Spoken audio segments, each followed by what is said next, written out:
नमस्कार साथियों। आज बिहार में जो हो रहा है वो शायद कहते हैं सब देश में सबसे ऊपर कानून है या देश हित।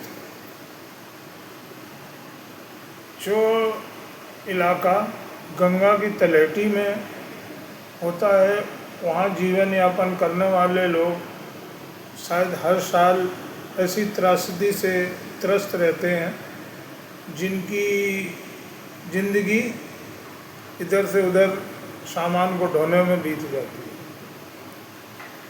जमनिया गांव जब डूब गया उसकी समस्या ये थी कि वो तलहटी में जाए, तो सरकार उस गांव की समस्या को लेके जब कोई नौजवान वहाँ जाता है सरकार के दर पर, तो उस चीज़ को गंभीरता से सोच समझकर उसकी प्लानिंग होनी चाहिए थी और उस नौजवान की जो उसको विक्षिप्त बता दिया गया है वो कहीं से ये ऐसा एहसास उसकी बातों से उसके कामों से नहीं लगता कि वो विक्षिप्त था दिमाग से।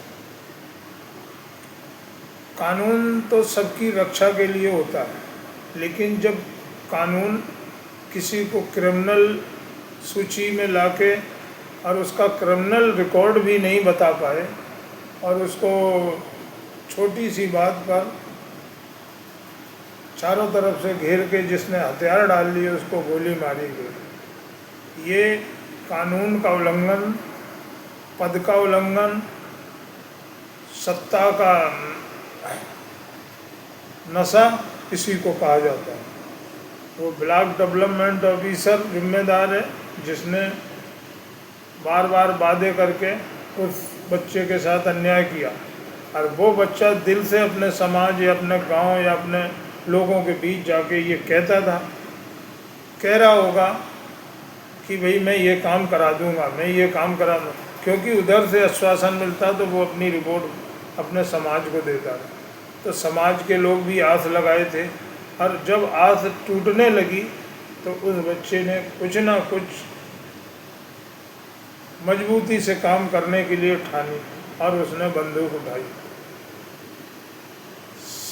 कहते हैं कानून में बंदूक गलत मानी गई है, कानून को अपने हाथ में ना ले, लेकिन एक कहावत दुनिया ही कहती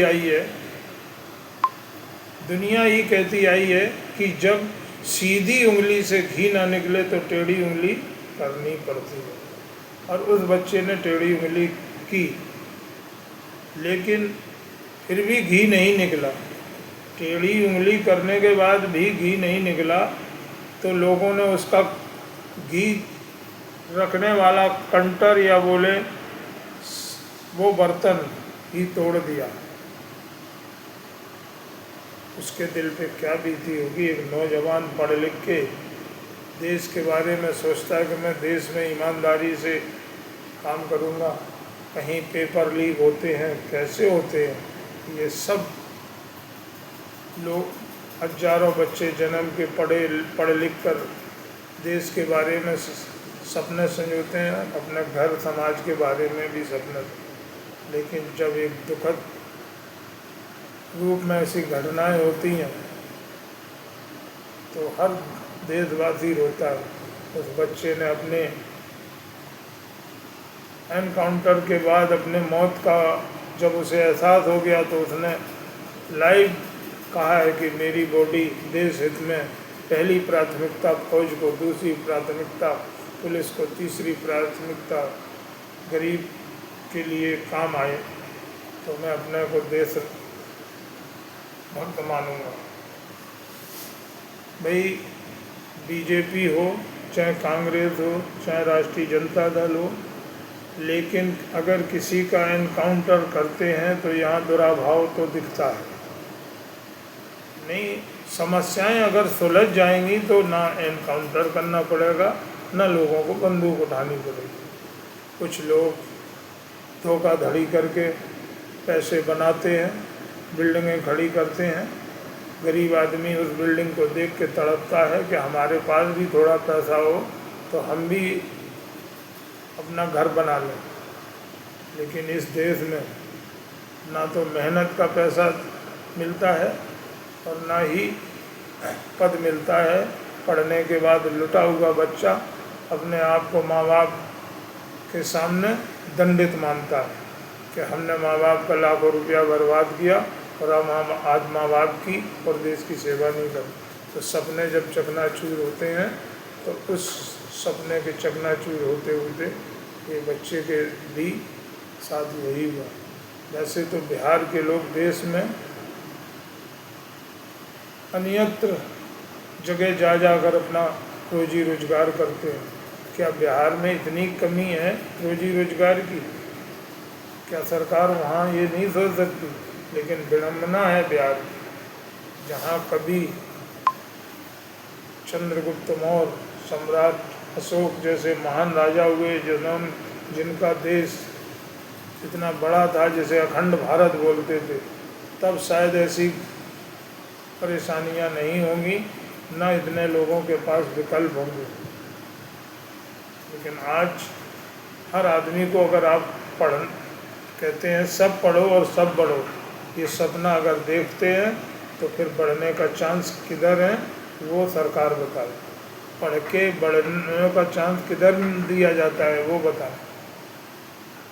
बस यहाँ जाति का सवाल ना खड़ा किया जाए। इस बच्चे ने सभी के लिए काम किया है और मैं इस बच्चे को देश से सैल्यूट करता हूँ। जय हिंद, जय भारत। हमारी बात इतनी है कि सम्राट चौधरी, आपने अपराध किया है, आपने बिना सोचे समझे क्रिमिनल रिकॉर्ड भी नहीं देखा उस बच्चे का।